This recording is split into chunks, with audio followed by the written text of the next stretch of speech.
Lupa lagi. Okey, baik. Okey. Baik. Ingat satu ilmu sains sosial yang mengkaji gelagat manusia ada ya. Okey. Iaitu dalam mengurus sumber yang terhad bagi memenuhi kehendak yang tidak terhad. So, bila kita lihat apa yang dikaji dalam ilmu ekonomi ni, so daripada soalan ini kita tahu jawapan dia mana? Jawapan dia adalah iaitu C, iaitu mengurus sumber yang terhad, okey, untuk memenuhi kehendak yang tidak terhad. So, bila ada dua perkataan ini, maka kita kata inilah jawapan dia. Nampak macam semua betul, itu mencabar kesabaran. It's actually betul. Contoh membuat pilihan ke atas sebarangan dengan kekurangan faktor bagi mencapai kepuasan optimum. Okey, kamu lihat membuat pilihan ke atas sebarangan ini memang betul. Tetapi itu, okey, kalau kita lihat dengan kekurangan faktor, dia betul. Bagi mencapai kepuasan optimum, nampak tak? Okey, membuat pilihan ke atas barangan dengan kepuasan optimum. Ini di pihak mana? Itu adalah hanya di pihak individu ataupun isi rumah atau individu sahaja. Nampak tak? Kalau yang B tu masalah membuat pilihan atas penggunaan barangan bagi mencapai kepuasan optimum. Still sama juga, ini adalah isi rumah ataupun individu. Tetapi yang D membuat pilihan pengeluaran untuk keuntungan yang maksimum. Itu pun betul, tetapi itu hanya dari sudut firma sahaja. So, sebab itu A, B dan D itu salah. Boleh faham? Okay. So A, B dengan D itu salah. Kerana apa? Kerana itu hanya spesifik kepada satu sahaja input pengeluaran, iaitu sama ada isi rumah ataupun individu ataupun juga firma ataupun juga kerajaan. Tetapi yang C itu memenuhi semua. Memenuhi semuanya. Jadi sebab itu jawapan dia adalah C. Okey, boleh faham okey, jelas benda ni kena jelas Ini basic ni. Ini kalau katakan basic ni, kalau katakan kamu masih lagi tak kuasai basic ni dengan baik, maka orang kata apa? Orang dulu-dulu katalah, orang dulu-dulu bukan cikgu Orang dulu-dulu kata apa tahu? Drop je lah. Drop je lah subjek ni. Itu dulu-dulu lah orang dulu. Tapi jangan ambil lah kan. Jangan ni abaikan je. Okey, baik. Kita lihat soalan yang kedua. Okey, soalan kedua. Ouch, emotional damage. Baik. Okey, soalan yang kedua. Pernyataan manakah yang betul menerangkan berlakunya masalah kekurangan? Okey, iaitu adakah A, kehausan dan kepupusan sumber alam semula jadi? Wow. B, kadar pertumbuhan penduduk yang tidak terkawal. Atau C, faktor pengeluaran adalah terhad berbanding dengan kehendak yang pelbagai.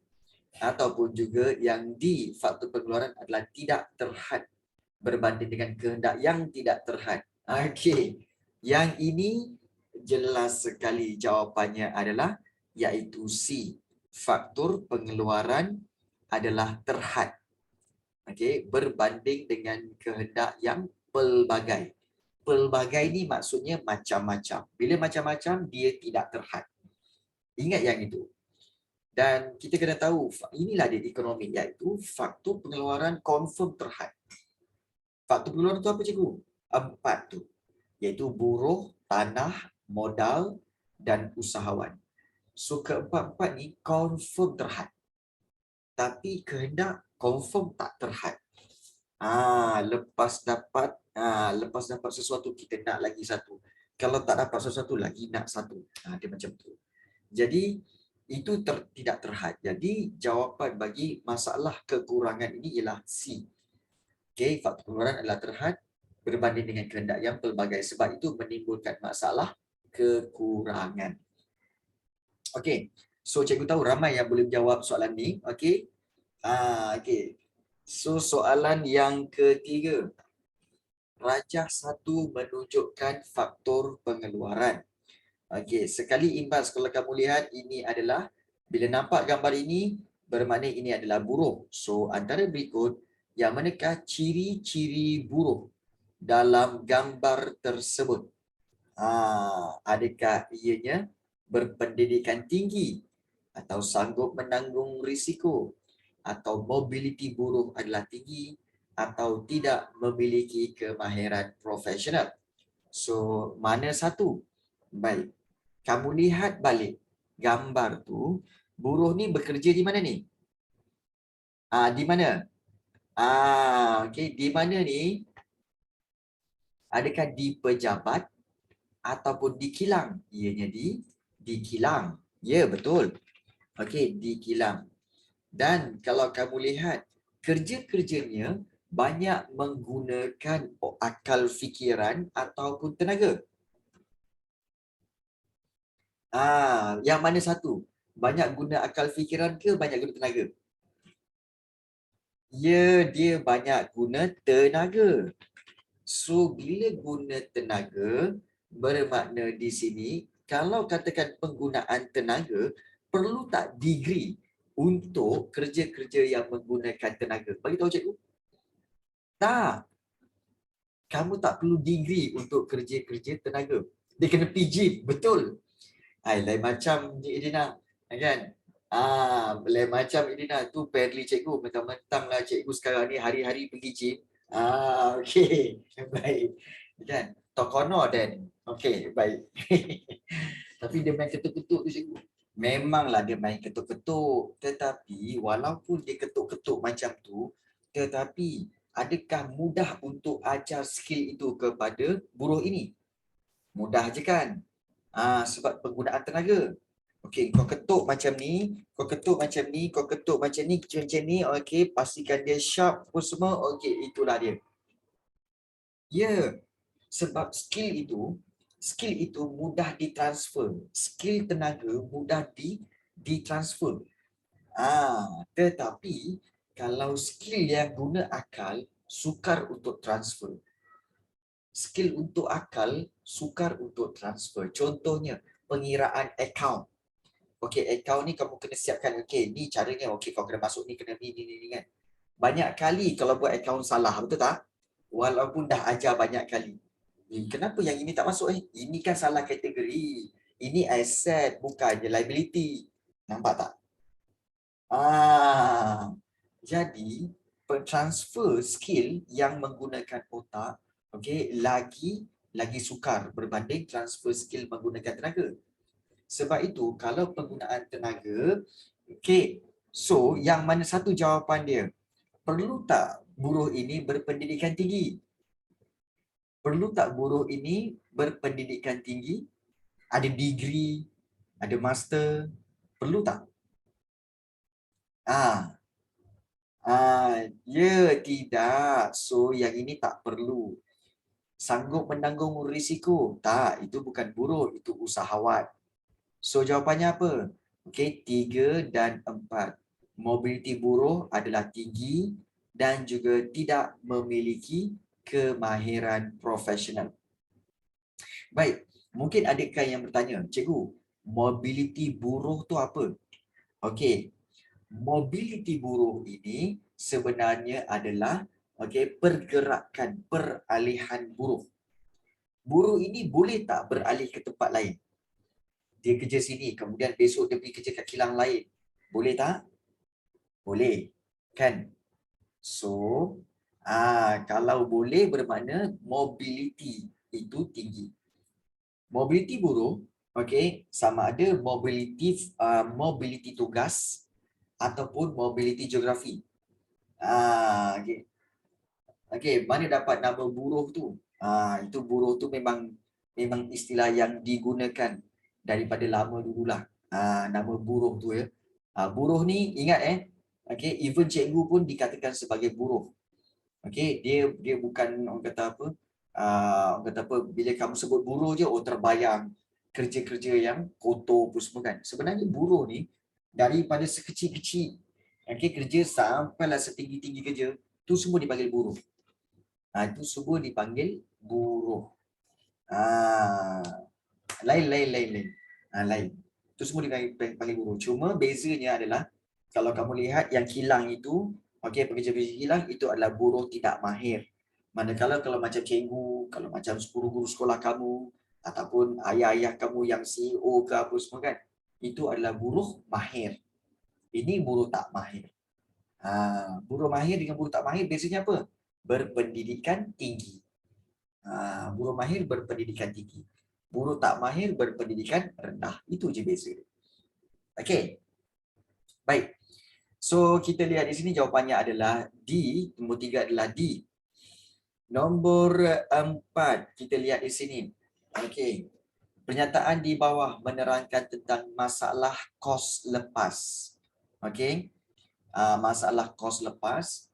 Output kedua terbaik yang terpaksa dilepaskan akibat memilih output yang paling menguntungkan. Unit ekonomi yang manakah mengalami masalah kos lepas ini? Ingat isi rumah ada kos lepasnya. Firma ada kos lepasnya. Kerajaan ada kos lepasnya. So, kalau katakan cerita pasal output kedua terbaik yang terpaksa dilepaskan akibat memilih output yang paling menguntungkan bermakna, it's okay Aisyah. Okay, bermakna ini adalah apa? Ini mestilah daripada firma. Ini mestilah daripada firma. So kalau firma itu yang mana? Adakah Puan Mariam, Perusahaan Keripik Zarif, atau Kementerian Pertanian Malaysia, atau Perbadanan Pembangunan Infrastruktur Negara? So jawapannya jelas. Jawapannya adalah iaitu B, Perusahaan Keripik Zarif. Okay. Puan Mariam tu tiba sikitlah. Puan Mariam tu mewakili isi rumah ataupun individu. Kementerian Pertanian adalah mewakili kerajaan. Okey. So nombor 4 jawapannya adalah B. Baik. Kalau tak jelas bagi tahu tegur. Kalau tak jelas, mana-mana yang tak jelas, tegur cikgu, bagi tahu, tanya. Okey. So jangan diamkan diri, especially seperti Nash, Khairina, okey, dan juga Daniel, Aisyah. Okay. So tak tahu tanya. Ya. Cikgu, output tu macam kilang Bukan. Output tu bukan kilang sayang. Woi. Maksud mana asalnya dapat nama firma? Firma tu sebenarnya datang daripada bahasa Inggeris iaitu firm. Firm. Okay. Firm sebenarnya. Okay. Cikgu, output tu macam kilang Okay, baik. Kena faham kat sini bahawa macam selalu cikgu cakap bahawa sebenarnya confuse input output. Okey, macam ni sebenarnya. Macam mana nak bezakan input dengan output tu cikgu? Okey, dia begini. Okey, let's say katakan, okey, cikgu buat ini adalah kilang. Let's say lah ini adalah kilang. Okey. Okey, ini kilang Baik. So, ini kilang. Okey. So, bila kilang, kilang adalah tempat apa? Untuk memproses. Ingat kilang adalah tempat untuk memproses. Iaitu proses untuk membuat produk. Itu kita faham. Kilang adalah tempat proses buat produk.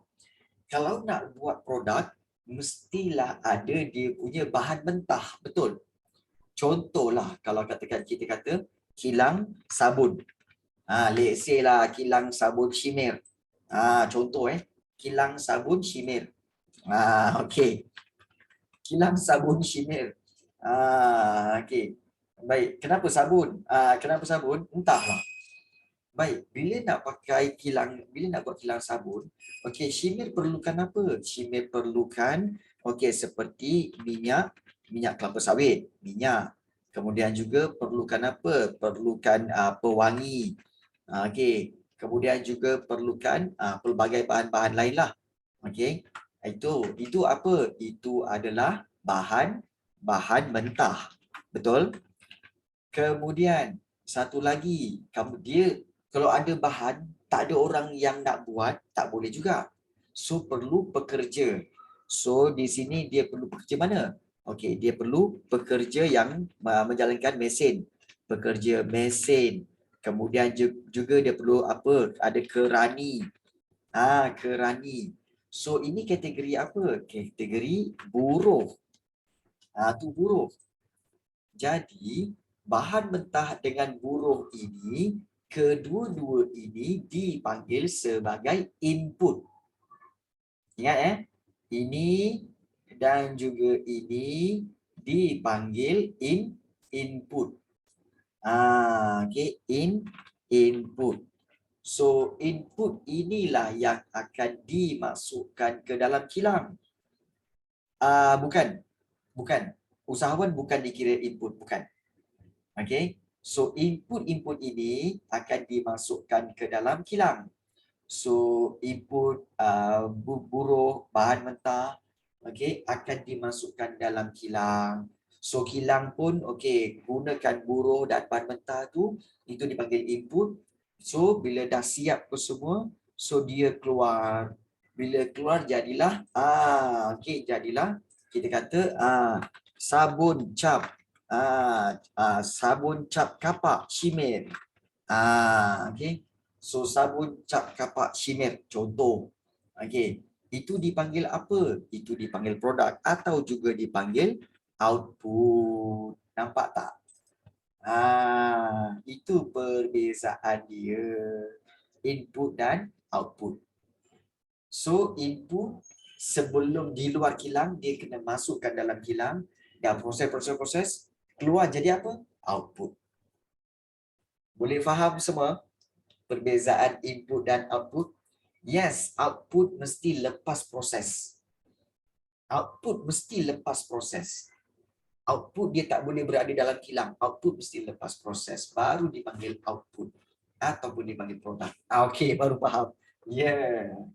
Okey, jadi itulah yang berlaku di kilang sabun Shimer. Bila Shimer nak buka kilang? Entahlah, nanti kita tanya dia. Okey. Okey, baik. So inilah dia perbezaan input, output. Okey. So yang lain-lain cikgu harap jelas benda ni ya. Okey. Baik. So kita teruskan dengan soalan yang kelima. Soalan ni famous. Soalan ini memang famous. Keluar. Famous sangat keluar. Okey, soalan nombor 5. Rajah di bawah menunjukkan satu keluk kemungkinan pengeluaran.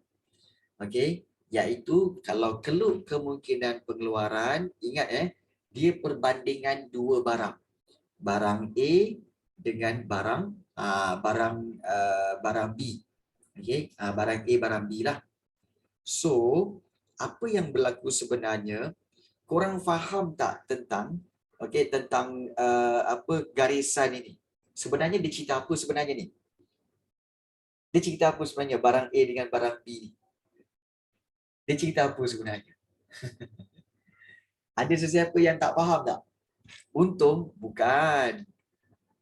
Bukan. Sebenar-benarnya yang ini dia rugi kat cikgu. Bukan. Sebenarnya kemungkinan pengeluaran ini iaitu berkaitan dengan kuantiti. Kuantiti. Ini pun adalah kuantiti. Okey. So sebenarnya kuantiti tau. Caranya macam mana nak faham? Iaitu begini. Okey, let's say lah kat sini kita kata kuantiti barang A akan dikeluarkan sebanyak kita kata 100 unit. 100 unit. Maka kuantiti barang B ini adalah berapa? Kosong. Tetapi apabila dikurangkan kuantiti itu kepada let's say lah kita buat kepada turun bawah. Sebanyak berapa ni? Kita tandakan kat sini. Itu adalah kita katakan sebagai 90 unit. 90. Jadi kalau 90, so berapa untuk barang barang B tu? Kita akan turun ke sini. Kalau dia nak keluarkan 90 barang B, maka barang A, maka barang B akan dibuat sebanyak 80 unit. Kemudian katakanlah dia nak tambahkan lagi. Oh, barang B ni untunglah kita nak tambahkan lagi lah. Boleh? Kalau katakan barang B nak tambah lagi kepada katakanlah jadi 100 unit. So kita buat kat sini. Yang ini 100 unit. Okey, so kita letak kat sini 100 unit sebelah dia. Okey, so 100 unit. Maka barang A terpaksa dikurangkan. Barang A terpaksa dikurangkan kepada berapa? Daripada sini, so kita akan tandakan kat sini. So dia jadi begini. Iaitu berapa ni? Iaitu mungkin jadi 70 unit. Okey, 70 unit. So kalau kita lihat dia 70 unit. Nampak tak? Semakin bertambah barang B, semakin kurang barang A. Tapi semakin bertambah barang A, semakin berkurang barang B. Ini adalah kemungkinan pengeluaran. Boleh faham? Permainan dia kat situ. Jadi ya. Nanti. Jadi kalau katakan inilah dia garisan yang akan disambung terus sampai ke bawah. Sampai ke bawah. Dia sambung maknanya apa? Kalau let's say katakan yang kat bawah sekali tu, katakanlah di sini adalah 120 unit. Ya, 120 unit untuk barang B. Maka barang A adalah kosong. Maknanya apa? Ini adalah diceritakan sebagai apa? Kos lepas. Bila kita buat barang A 90, barang B cuma 80 unit saja. Tapi bila kita nak tambahkan barang B jadi 100, so dia akan lagi turun lagi barang B. Jadi dia begitu, permainan dia begitu. Permainan dia begitu. Kenapa macam tu? Kerana mengalami masalah kekurangan. So, garisan yang tu, yang cikgu kata garisan tu, inilah garisan maksimum yang kilang tu boleh buat. Garisan maksimum. Kita kata garisan maksimum. Ini garisan maksimum yang kilang tu boleh buat. Maksimum. Dah tak boleh dah. So, dia tanya apa? Yang menggambarkan titik Y. Habis tu kalau titik Y ni cikgu? Titik Y ni, cikgu tanya kamu, dengan penggunaan segala faktor pengeluaran, dia orang boleh buat barang A dengan barang B dekat garisan tu je. So, boleh tak capai apa dia punya titik Y tu? Untuk kuantiti di titik Y tu.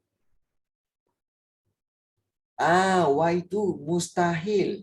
Sebab Y tu dah terkeluar daripada garisan tu.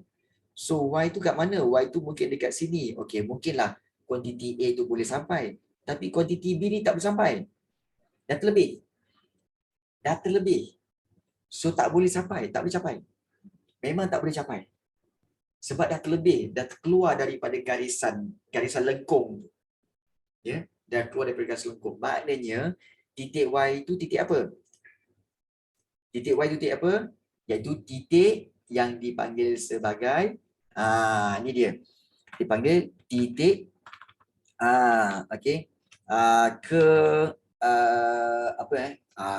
istilah dia. Titik ketidaksampaian. No. Bukan titik tak masuk akal, bukan dia satu istilah. Tolong cikgu lupa. Titik terima kasih banyak. Bukan kecacatan. Iaitu titik ketidakupayaan pengeluaran. Sila take note. Terima kasih banyak kepada siapa ni siapa yang titik ni. Terima kasih banyak untuk makluman. Siapa cuba mengaku sikit siapa nama titik ni? Wang asam betul. Ya ke Dina? Baik. So Y tu titik ketidakupayaan, maknanya pengeluaran tak berupaya nak sampai Y. Tak mampu, tak berupaya. Jadi dia ada satu lagi titik. Titik lagi satu kat mana cikgu? Kadang-kadang dia tanya satu titik dekat sini. Dekat dalam ni. Dekat dalam tu. So kalau kat dalam tu dipanggil apa? Titik apa? Titik. Yang ini dipanggil titik. Titik ketidakcekapan. Titik ketidakcekapan pengeluaran.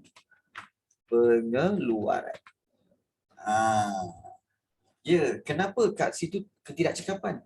Sepatutnya boleh sampai dekat lengkung, tapi kenapa dekat dalam? Maknanya kan, maknanya korang ni tak cekap. Maknanya pengeluaran tu tak cekap. Faktor dah banyak tapi tak sampai ke tahap yang optimum, yang maksimum situ. So dia masih kat dalam. Itu dipanggil tak cekap. Tapi kalau kat luar, tak upaya. Nampak tak? Kalau dekat wahai, tak upaya. Ya. So kalau di sini, so yang mana satu yang menggambarkan titik Y, cikgu? So jawapan dia kalau kita lihat, faktor pengeluaran digunakan sepenuhnya, ini salah. Okey. Tingkat pengeluaran pada tahap guna tenaga penuh, salah. Okey. Wujudnya ketidakupayaan tingkat teknologi, mungkin. Dan pengeluar gagal memaksimumkan pengeluaran, salah. So jawapannya memang C. Wujudnya ketidakupayaan tingkat teknologi. Yes. Jawapannya C. Okey. So jelas Form 4, Form 5 jelas Faham Ya, jawapannya adalah C. Boleh faham Nash? Aisyah? Okey. Dan yang lain-lain? Daniel? Okey, good. So ini berkaitan dengan keluh kemungkinan pengeluaran. Okey. Tak faham tanya. Jangan duduk diam-diam. Kan? Ini sambil-sambil kita jawab, sambil-sambil ulang kaji. Right. Soalan yang ke-6. Kita lihat maklumat berikut berkaitan dengan satu sistem ekonomi. Okey. Baik, satu sistem ekonomi, persaingan adalah secara bebas. Ingat kita lihat dia punya maklumat. Persaingan adalah secara bebas antara pengeluar untuk apa? Untuk mencari keuntungan tanpa kawalan daripada kerajaan. Okey. Bila ada perkataan tanpa kawalan kerajaan, bermakna ini sistem ekonomi apa? Okey, ini sistem ekonomi apa? Ya, ini adalah sistem ekonomi. Sistem ekonomi. Okey. Ekonomi apa? Pasaran bebas. Okey, pasaran. Okey, kita kata sebagai pasaran bebas. Ya. Okey, sistem ekonomi pasaran bebas. Ingat. Ya, betul. Bukan sistem ekonomi bebas. Sistem ekonomi pasaran bebas. Ya, sebab kerajaan tak ambil pot. Betul. Okey, baik. So, kita lihat satu sistem ekonomi pasaran bebas. Jadi, kita lihat di sini. Okey, harga barangan ditetapkan oleh Badan Perancangan Pusat. Salah. Mana ada? Betul? Okey, so kalau kita lihat Badan Perancangan Pusat, salah. Keputusan ekonomi adalah selaras dengan hukum syarak. Salah. Itu adalah sistem ekonomi Islam. Pilihan individu terhadap barang dan perkhidmatan adalah terhad. Salah. Okey. Dan juga individu bebas memiliki kekayaan dan mengagihkan faktor pengeluaran. So jawapannya adalah D. Yes. Semua salah. Tak, jawapannya adalah D, betul. Okey. Kalau harga barang ditetapkan oleh okey, kembali kita tengok balik pilihan-pilihan jawapan yang lain seperti A, B dan C tu. Okey, untuk pengetahuan kamu, harga barangan ditetapkan oleh Badan Perancangan Pusat itu adalah sistem ekonomi perancangan pusat. Ingat itu adalah perancangan pusat. Okey, itu perancangan pusat. Kalau keputusan ekonomi adalah selaras dengan hukum syarak, itu adalah sistem ekonomi Islam. Dan pilihan individu terhadap barang dan perkhidmatan adalah terhad, ini juga adalah perancangan pusat. Perancangan pusat. Okey. Baik. Perancangan pusat ni sebenarnya macam kerajaan-kerajaan yang menggunakan ideologi komunis. So bila ideologi komunis, contoh macam Korea Utara semua kan. So segala-galanya akan ditentukan oleh kerajaan. Maka harga barangan juga akan ditetapkan oleh Badan Perancangan Pusat, maknanya badan kerajaan. Harga barang kerajaan yang tentukan. Itu di Korea Utara kemudian contohnya macam pilihan individu terhadap barang dan perkhidmatan adalah terhad. Maksudnya apa? Maksudnya kerajaan akan bagi barang itu je lah. So kamu tak ada pilihan lain. Itu je lah. Maknanya kalau katakan kerajaan kata okey pakai baju tracksuit okey hanya brand Adidas. So satu negara tu Adidas. Satu negara tu Adidas. Kalau kamu kata saya nak Nike, tak ada. Sorry Nike tak ada. Kita ada Adidas je. Ambil. So pilihan terhad. Sebab ditentukan oleh kerajaan. Yes. Kita ada 4 sistem ekonomi. Okey, iaitu kita ada sistem ekonomi pasaran bebas, kemudian juga perancangan pusat, sistem ekonomi Islam dan juga sistem ekonomi campuran. Okey, so ada 4. Okey. Jangan lupa yang itu. Right. Baik, kita teruskan soalan nombor 7. Baik, pernyataan manakah yang benar tentang hukum permintaan? Okey. Kalau kamu perhatikan daripada soalan 1 sampai soalan 6 tadi, itu semua bab 1. Bab 1 form 4 Soalan nombor 7 barulah bab 2, iaitu yang mana benar tentang hukum permintaan. Baik. So A, apabila harga naik, kuantiti diminta akan bertambah. So B, apabila harga turun, kuantiti diminta akan berkurang. C, apabila harga naik, kuantiti diminta akan berkurang. Dan apabila harga tetap, kuantiti diminta akan berkurang. Okey, jawapannya guys, jawapannya adalah iaitu C. Apabila harga naik, kuantiti diminta akan berkurang. Ingat yang itu. Hukum permintaan, semakin meningkat harga barang, semakin kurang kuantiti diminta. Ingat yang itu ya, dia sentiasa hubungan dia songsang, berlawanan. Dia tak selari. Okey, dia berhubungan negatif. So bukan hubungan positif. Okey. Faham kat sini kalau ada soalan boleh tanya. Kalau tak ada, cikgu proceed. Okey. Cikgu proceed. Kalau tak faham tanya. Okey. Baik, soalan nombor 8. Situasi berikut berkaitan dengan kalau hukum penawaran. Okey, baik. Okey, dalam bab yang sama kamu belajar tentang hukum permintaan, hukum penawaran. Hukum permintaan, semakin tinggi harga barang, semakin kurang kuantiti, betul? Kuantiti diminta. Tetapi kalau hukum penawaran, semakin meningkat harga barang, semakin meningkat kuantiti yang ditawarkan. Dia selari. Dan hukum penawaran dia positif. Dia selari. Betul? Hukum penawaran dia selari. Dia selari. Dan dia sama-sama naik. Dia sama-sama naik. Take note tentang perbezaan hukum permintaan dan hukum penawaran. Cikgu ulang ayat tu. Okey, baik. Hukum permintaan, semakin meningkat harga barang, semakin kurang kuantiti diminta. Begitu juga sebaliknya lah. Okey, itu hukum permintaan. Semakin meningkat harga barang, semakin kurang kuantiti diminta. Itu hukum penawaran. Hukum permintaan. Tetapi hukum penawaran berbeza. Hukum penawaran pula, semakin meningkat harga barang, semakin meningkat kuantiti ditawarkan. Sama-sama naik. Dan hubungan dia adalah positif. Hubungan positif. Okey, hubungan yang positif. Boleh faham ke ni?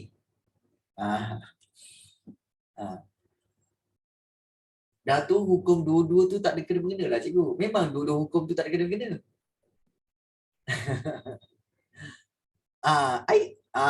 Okey, siapa yang tak faham? Siapa yang tak faham? Kalau cikgu cerita nanti korang akan kata, lah, ya ke tu je nanti. Kau tengoklah nanti. Baik. Siapa lagi yang tak faham? Selain daripada Syemil, selain daripada Edina, siapa yang tak faham tentang hukum permintaan, hukum penawaran ni? Okey, Daniel Irfan. Okey, bagus. Okey. Faham, okey. Baik. Sebenarnya senang je. Senang je. Baik, dia begini. Okey, cikgu tengok benda ni Okey, kita tengok. Okey. Hukum permintaan. Okey. Okey, permintaan hukum permintaan okey, iaitu semakin meningkat, okey, semakin meningkat harga, cikgu buat P harga barang, okey, maka semakin kurang, okey, kuantiti diminta barang itu. Ingat cikgu gunakan simbol P dengan QD. P itu maknanya price, QD maknanya quantity demand. Quantity diminta. Ini hukum permintaan. Manakala kalau hukum penawaran, okey. So cikgu buat sebelah, hukum penawaran pula. Okey, kita kata hukum penawaran. Okey, hukum penawaran pula dia berbeza. Iaitu hukum penawaran dia mesti bagi tahu tentang apa? Tentang hukum penawaran iaitu semakin meningkat harga barang, semakin meningkat harga barang, maka kamu akan lihat bahawa semakin meningkat harga barang,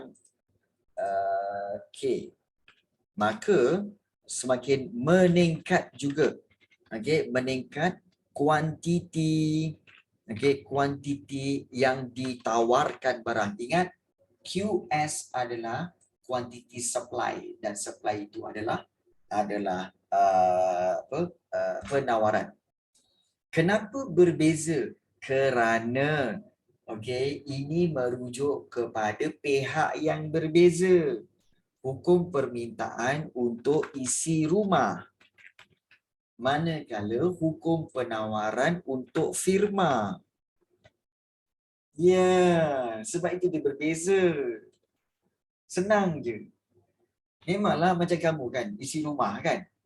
Kalau semakin harga barang tu semakin mahal, kamu akan kurangkan beli. Tapi dia bila semakin murah, kamu akan tambahkan pembelian. Tapi kalau tak tally. Tapi kalau firma, hukum penawaran ialah firma. Kalau harga barang meningkat, dia akan tambahkan lagi barang tu. Dia akan tambah, dia akan supply lagi banyak barang tu. Sebab apa? Sebab dia nak untung. Firma nak untung, isi rumah nak kepuasan. Sebab itu di pihak yang berbeza. Sebab itu hukum dia memang berbeza.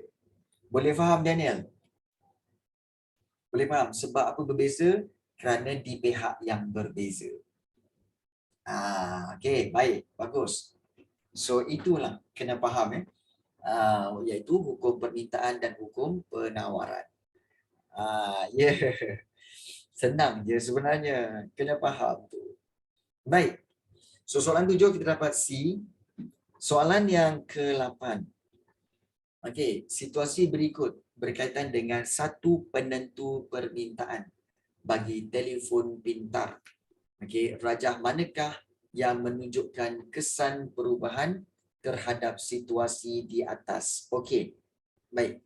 Situasi berikut berkaitan dengan satu penentu permintaan bagi telefon pintar. Harga telefon pintar telah menurun. Okey. Rajah manakah yang menunjukkan kesan perubahan terhadap situasi di atas? Baik, cikgu nak tanya kamu lain. Kat mana dia punya penentu permintaan tu? Kat mana penentu permintaan tu? Dia kata satu penentu permintaan. Yang mana satu penentu permintaan? Nash, bagi tahu cikgu Nash. Yang mana satu penentu permintaan kat situ? Aisyah, bagi tahu. Yang mana penentu permintaan kat situ? Penentu permintaan maknanya apa tahu? Okey, iaitu faktor yang akan menentukan permintaan itu bertambah atau berkurang. Faktor yang menyebabkan permintaan bertambah atau berkurang. Kat mana penentu permintaan itu? Yang mana? Tak, pada ayat itu. Pada ayat itu. Pada harga telefon pintar telah menurun. Mana satu dia punya penentu? Yang mana satu? Okey, penentu permintaan dia adalah pada harga. Nampak tak harga? Harga apa? Harga telefon pintar. Cerita pasal telefon pintar penentu permintaan dia adalah harga telefon pintar itu sendiri. Maknanya di sini, kalau harga telefon pintar telah menurun, maknanya apa? Bagaimana dengan permintaan dia? Kalau harga telefon turun, permintaan dia bertambah ke berkurang? Permintaan dia akan bertambah. Jadi, okey, kamu akan lihat di sini ada dua faktor kat sini. Di sini ada dua benda yang kamu kena tengok. Iaitu, kamu tengok yang pertama, satu penentu permintaan bagi telefon pintar. So, dia bagi tahu satu statement kat sini, harga telefon pintar telah menurun. Maknanya apa? Telefon pintar dan dia cerita pasal telefon pintar juga. Okey. Dan harga telefon pintar. Bermakna di sini, ini apa? Ini adalah harga apa? Harga barang itu sendiri. Betul? Ya, maknanya ini tentang apa? Barang yang sama. Betul? Maknanya barang yang sama. Barang itu sendiri. Iaitu telefon pintar. Itu yang pertama kamu kena tengok. Barang yang sama. Dan yang kedua, kamu kena tengok tentang tentang menurun. Kalau menurun, bermakna di sini kamu ambil 2 poin kat sini, iaitu dia adalah menurun, maka barang yang sama dan ianya menurun. Kalau menurun, kalau kita ambil kefahaman kat sini, kalau P menurun, iaitu harga, price menurun, maka apa yang akan berlaku? Kuantiti demand akan meningkat. Betul? Pertambahan permintaan. Betul? Betul kan? Jadi keluk dia mestilah keluk yang berbentuk seperti ini. Mesti keluk dia berbentuk seperti ini. Okey, dan juga dia punya arrow, adakah dia bergerak ke kiri ke kanan? Tidak. Sebab dia barang yang sama. Kalau barang yang sama, dia akan main dekat sini je. Okey, turun atau naik ataupun turun. Dia main kat situ je. Sebab dia barang yang sama. So bila P menurun, kuantiti meningkat. Maknanya arrow patut naik ke atas ke arrow turun ke bawah? Arrow patut naik ke atas ke turun ke bawah? Bagi tahu cikgu.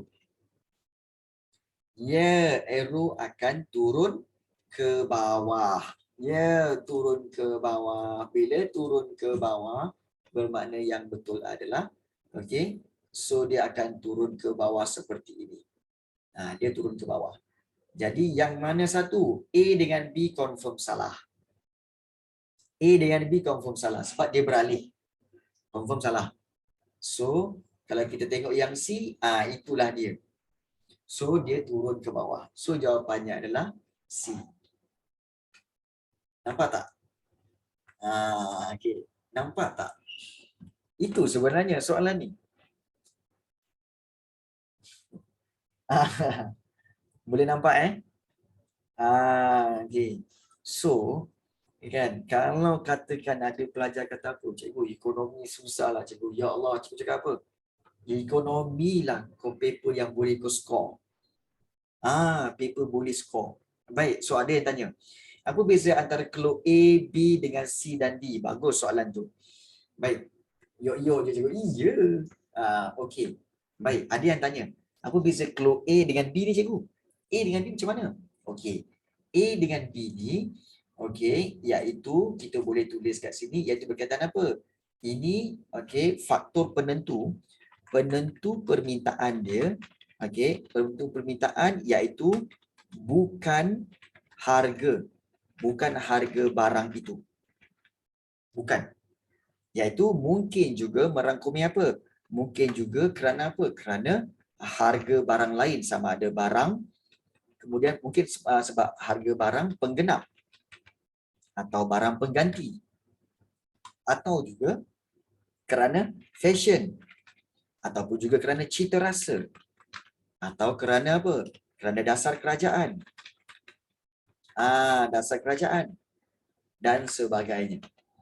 So, penentu permintaan untuk yang A dengan B ini, A dengan B dua-dua okey, iaitu bukan harga barang itu.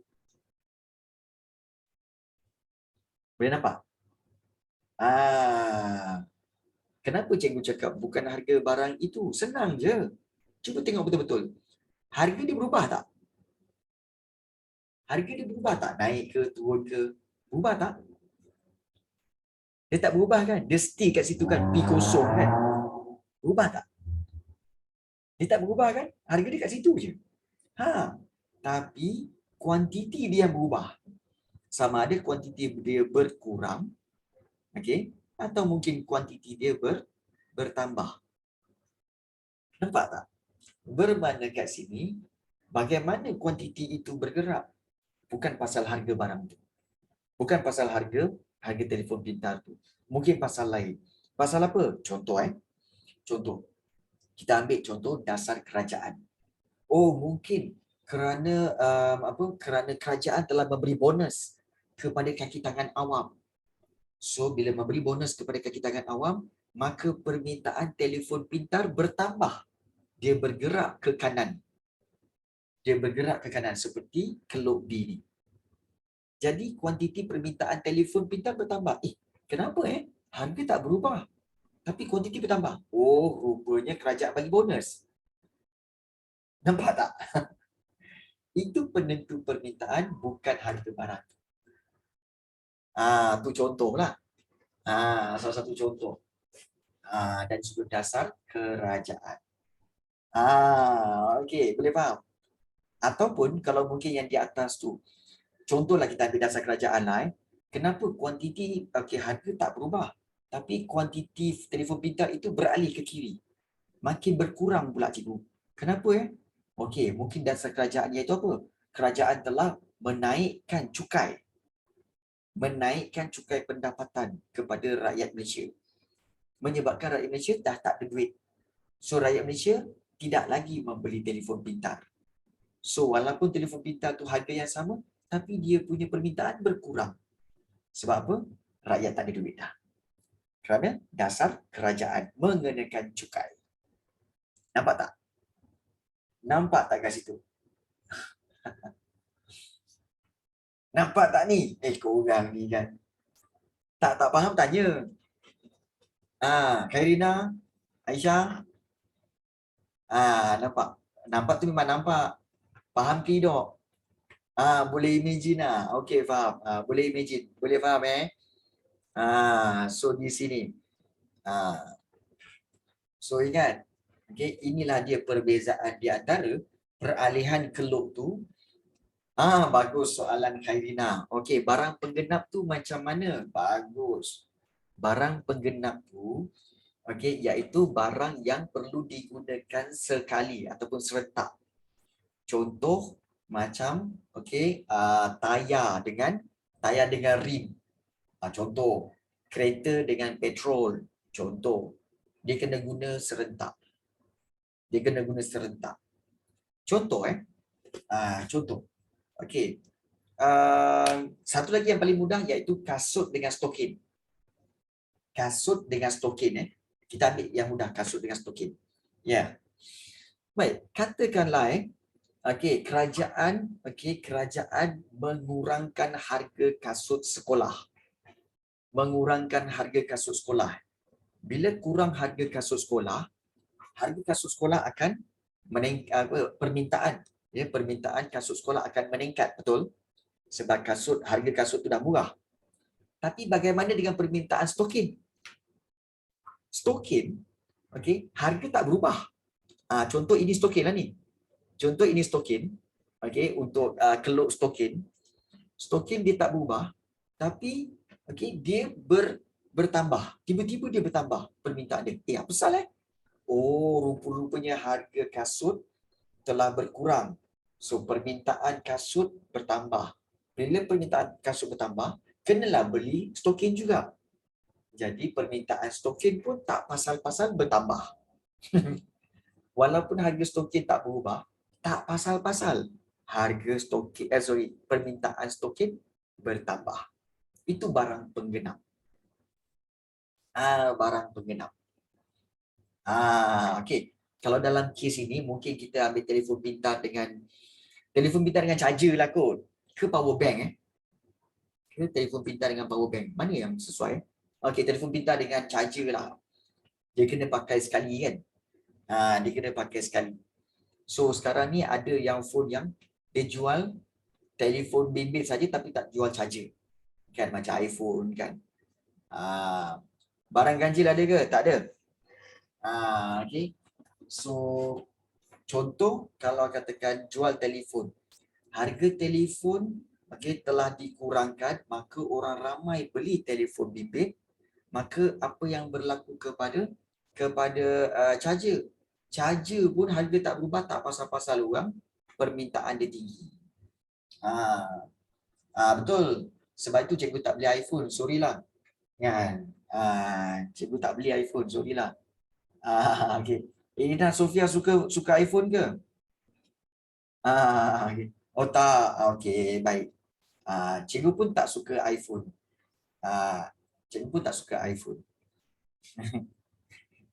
Memakai Nokia. Okay. 3310. Baik. Selain daripada barang penggenap, ada satu lagi jenis iaitu apa?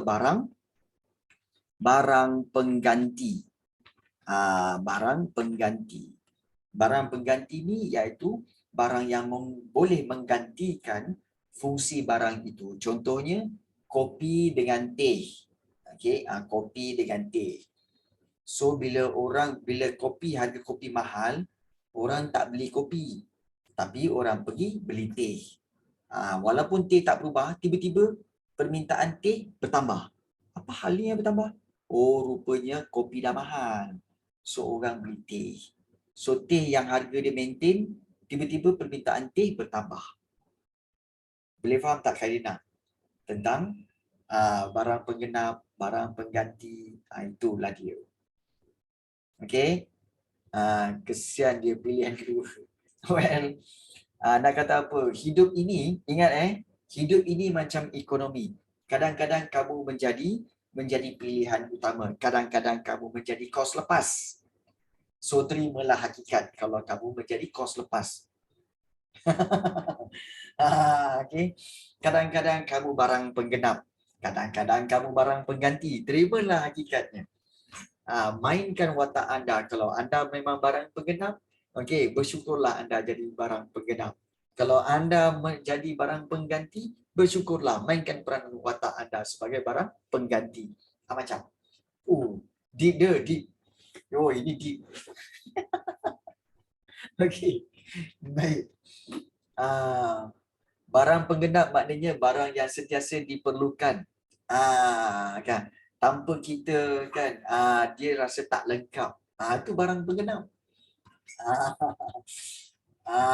Okay. Jadi kalau barang pengganti lain, kan, bila kita tidak diperlukan rupanya ada orang lain. Kan? Jadi kita hanyalah barang pengganti, dan kita jadi kos lepas bagi dia. Pilihan kedua terbaik yang terpaksa dilepaskan. Macam mana istilah konsep ekonomi boleh diletakkan dalam kehidupan? Boleh. Kos lepas, barang penggenap, barang pengganti. Cuba gunakan. Mesti korang akan faham. Kan? Kalau ada kawan-kawan tu yang tengah bersedih, tengah clash kan, cakap dengan dia, sabarlah, kau hanya barang pengganti. Kau hanya barang pengganti. Okay? Dan kau kos lepas bagi dia kan. Kena faham macam tu. Kan? Dia akan, apalah yang kau cakap ni. Okey, baik. Kita teruskan soalan yang ke-9. Aduh ya, best sebenarnya topik ekonomi ni. Diketuk dulu kata. Kau dah kenapa aku tak faham. Yalah, okey. Jadual di bawah. Okey, menunjukkan permintaan Siti, Juli dan Aminah terhadap suatu barang. Okey. Baik, kita lihat harga RM10, RM20, RM30, kuantiti diminta Siti, Juli dan juga Aminah. So ada senarai dia. Pada tingkat harga RM20, berapakah permintaan pasaran? Okey, ini soalan direct ini, senang ni. Okey, bagi tahu cikgu, berapakah permintaan pasaran pada tingkat harga RM20? Dekat A 45, Adakah B 32? Adakah C 21? Atau adakah D 28? Yang mana satu jawapan dia? Ya. Daniel, bagi tahu cikgu Daniel, berapa dia punya apa permintaan pasaran dia?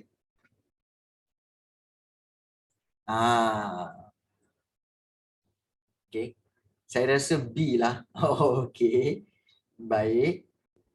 Yang lain-lain? Okey, baik. Yang form 5 mana form 5 ni? Nash? Jap. Okey, baik. Okey, kamu faham tak konsep permintaan pasaran? Permintaan pasaran ini sebenarnya apabila kamu iaitu kamu jumlahkan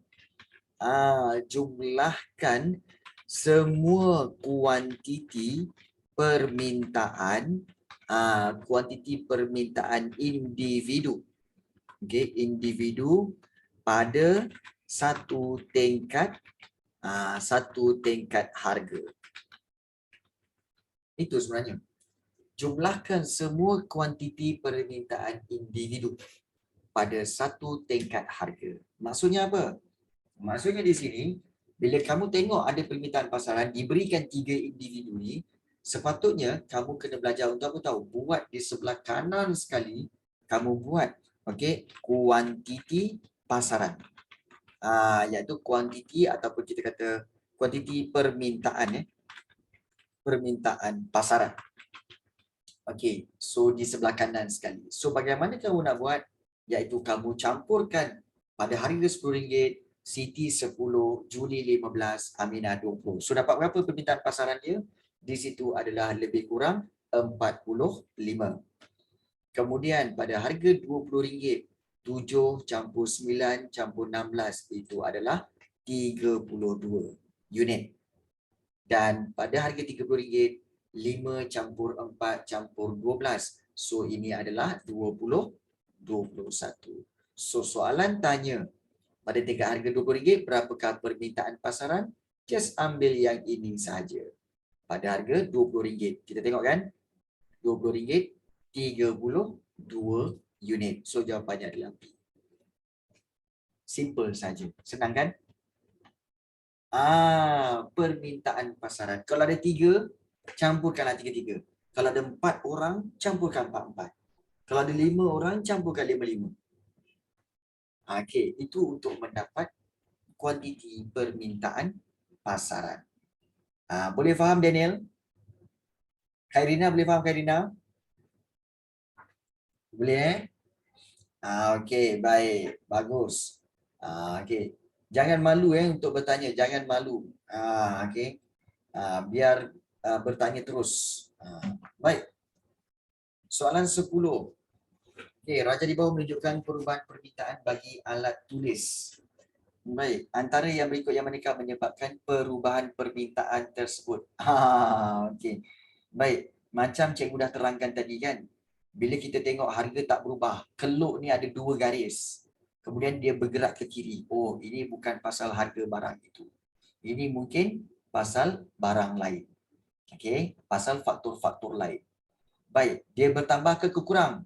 Dia berkurang, iaitu dia bergerak daripada kanan ke kiri. Maknanya dia semakin berkurang, kuantiti dia berkurang.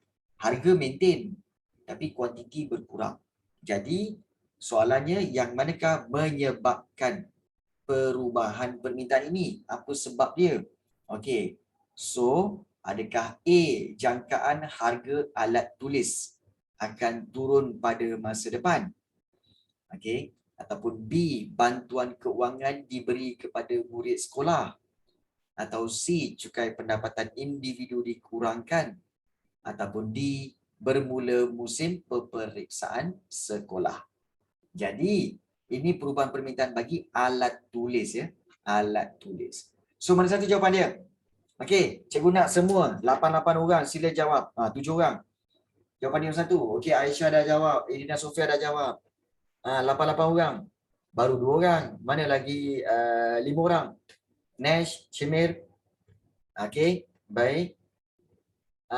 Okey, ada rasa-rasa Nash, Daniel dan juga okey. Okey, lain Karina. Dia kena ikut feeling cikgu. Feeling cadahnya kau. Ini bukan feeling. Ini memang fakta le.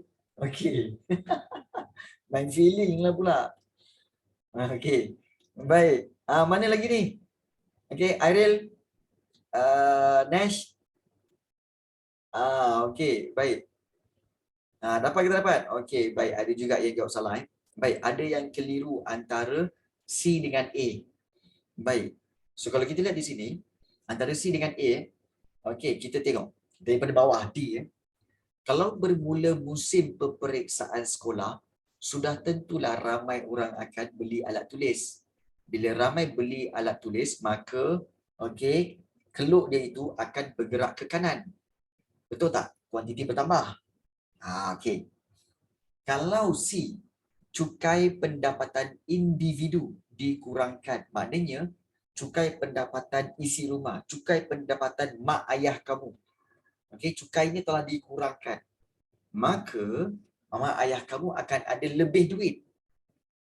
Sebab bayar cukai dah kurang. So ada lebih duit. Bila ada lebih duit, dia akan belanja untuk beli alat tulis kamu. So alat tulis akan bertambah permintaannya, betul? Bila bertambah permintaan, ya, jadi dia akan bergerak ke kanan. Bantuan keuangan B diberi kepada murid sekolah. Kalau bantuan keuangan diberi kepada murid sekolah akan beli alat tulis. Bila beli alat tulis, maka permintaan alat tulis akan bergerak ke kanan. Jadi kita tengok yang A. Jangkaan harga alat tulis akan turun. Harga alat tulis akan turun pada masa depan. Maknanya, contohlah, harga alat tulis akan turun pada bulan Februari. So, masa Januari ni, orang beli tak? Semasa bulan Januari ni, orang akan beli tak alat tulis? Nak tanya korang. Macam korang semua, kan? Contoh ni contoh. Katakanlah, Februari nanti, harga dia akan turun. Harga alat tulis akan turun. So, semua orang dah tahu, oh, bulan Januari nanti harga dia akan turun. So, adakah orang akan beli benda tu sekarang? Tak. Orang akan tunggu harga tu turun. Jadi, bila orang tak beli, okay, pada sekarang, menyebabkan apa? Permintaan dia pada sekarang akan bergerak ke kiri. Yes. So, bergerak ke kiri. Kenapa tiba-tiba ni? Oh, rupa-rupanya harga akan turun pada bulan Februari. So, sekarang ni orang tak beli. Sekarang orang tak beli. Orang akan tunggu pada bulan Februari nanti. So, nombor 10 jawapannya apa? A. Jangkaan harga alat tulis akan turun pada masa depan. Maka pada masa kini, orang tak membeli. Jadi jawapannya adalah A. Boleh faham kenapa? Boleh faham reason tu? Kena faham faham. Alright. Itu kawan kena faham. Okay. Baik. Soalan yang ke-11. Yang manakah akan menyebabkan permintaan terhadap kereta tempatan meningkat? Yang manakah akan menyebabkan permintaan demand terhadap kereta tempatan lokal akan meningkat? So ada dia punya kata kunci kat situ. Baik. Jawapannya apa? D. Okey. Okey. Ya, sebab kalau pendapatan isi rumah berkurang, orang tak akan beli kereta. So permintaan tak akan meningkat. Salah. Okey. Mungkin B, pengurangan tambang pengangkutan awam. Ya. So kalau B, pengurangan tambang pengangkutan awam menyebabkan orang ramai akan pergi ke pengangkutan awam. Tapi itu tidak menyebabkan permintaan kereta tempatan meningkat. Salah. Kenaikan cukai jalan. Naik cukai jalan, insurans kereta, orang tak belilah kereta. Salah. So jawapannya apa? Harga kereta import naik. Yes. Bila harga kereta import semakin mahal, orang tak nak beli kereta import. Orang beli kereta tempatan. Macam tu. Contoh macam cikgu kan. Apabila cikgu tahu bahawa okey, harga proton meningkat, maka cikgu beli Mustang. Cikgu beli Mustang. Kan? Sebab apa? Sebab harga kereta import naik. Yalah, kan cikgu kan daripada Amerika. Cikgu kan jauh Amerika. Tinggal kat Amerika. Mustang. So bila kat kereta, dekat Amerika kan kereta tempatan dia Mustang. Kereta import dia Proton. Jadi kan? Jadi kita tak kita tak adalah nak beli kereta Proton sebab kereta Proton kereta import mahal. So nak tak nak terpaksalah beli kereta Mustang. Okey, cikgu kena beli Mustang esok. Okey, baik. Itu contoh. Okey. Baik, itu soalan nombor 11. Okey, baik. Dan soalan yang ke-12. Jika penurunan harga suatu barang daripada RM5 kepada RM4 menyebabkan penawaran berkurang sebanyak 30%, berapakah nilai keanjalan harga penawaran? Wow. Okey, ini adalah ini adalah kita kata sebagai apa? Sebagai mengira keanjalan. Ingat tak formula keanjalan? Dia tak anjalkan cikgu. Tak tahu. Kita kena kira dulu. Dia suruh kira nilai keanjalan. Okey. Baik. Harga lama turun harga baru. Okey. Ya, betul. Baik. Ingat bahawa nilai keanjalan ialah peratus. Okey, perubahan. Kita kata apa? Okey, peratus. Okey, perubahan kuantiti. Okey, kuantiti dibahagikan dengan nanti dulu. Peratus perubahan kuantiti dibahagikan dengan peratus perubahan harga. Ingat ni, ini formula dia. So, kita boleh tukarkan formula ini kepada peratus perubahan kuantiti itu macam mana? Iaitu kuantiti, peratus perubahan dia macam mana? Iaitu Q1 tolak Q0. Q0 bahagikan dengan Q0. So Q0. Okey, kemudian dibahagikan pula dengan P1 tolak P0. Bahagikan dengan P0. Jadi bukan. Maknanya samalah ni. Samalah tu. Okey. So, jangan korang confuse.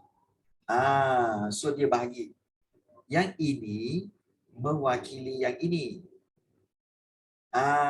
Yang ini mewakili yang ini.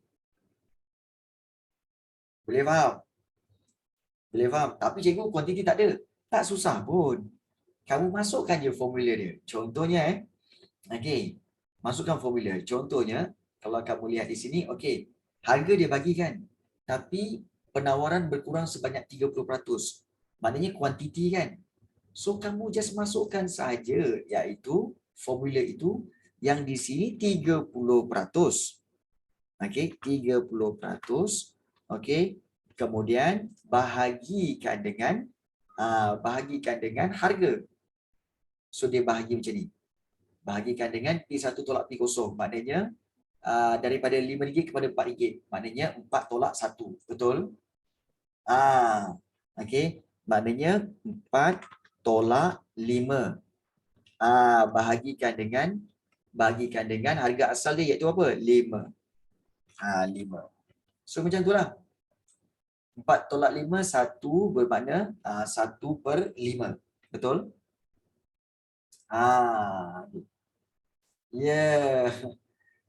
Jangan lupa mana 1 P1 mana 1 P0. So di sini 30%. Okey, 30%. Kemudian 4 tolak 5, okey, dia jadi 1/5, betul?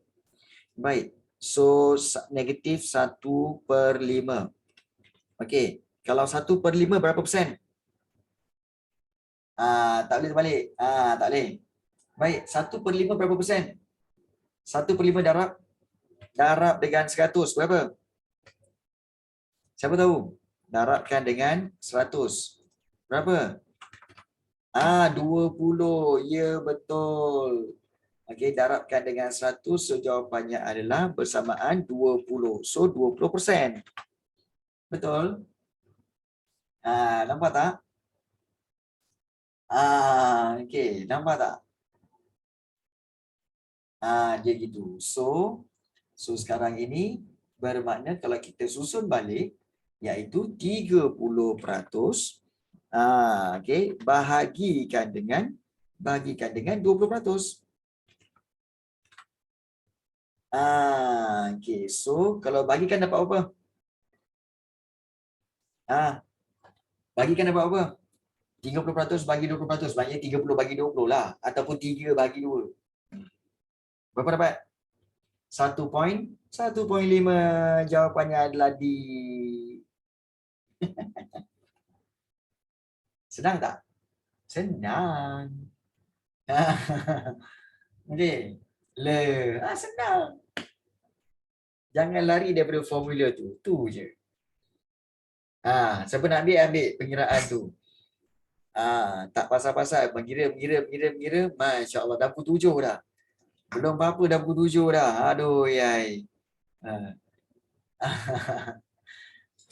Baru 12 soalan kan? Bincang-bincang 12 soalan lah. Dah pukul 7 dah. Ya Allah. Itulah kita. Okay. So, cikgu harap kamu semua dapat sedikit input berkaitan dengan latihan-latihan yang kita dah buat. Ini bermakna ekonomi susah. Tak. Yang lama ni pasal cikgu explain. Explain sebenarnya. Bagi kamu faham. Okay. So, sebenarnya ekonomi tidak ada soalan yang susah. Kalau kamu faham konsepnya dan faham bagaimana untuk menyelesaikannya. Okay. Tak ada sekiranya. Okey, baik. Untuk soalan Kedah ini kita akan sambung pada hari Jumaat minggu depan untuk kita bincangkan soalan-soalan ini juga. So untuk form 5 kita ada soalan lain yang kita bincangkan juga, okey, pada hari Rabu minggu depan. Okey. So cikgu harap kelas ini banyak memberi manfaat kepada kamu. Okey, bertambah fahamlah kamu. Alhamdulillah, insya-Allah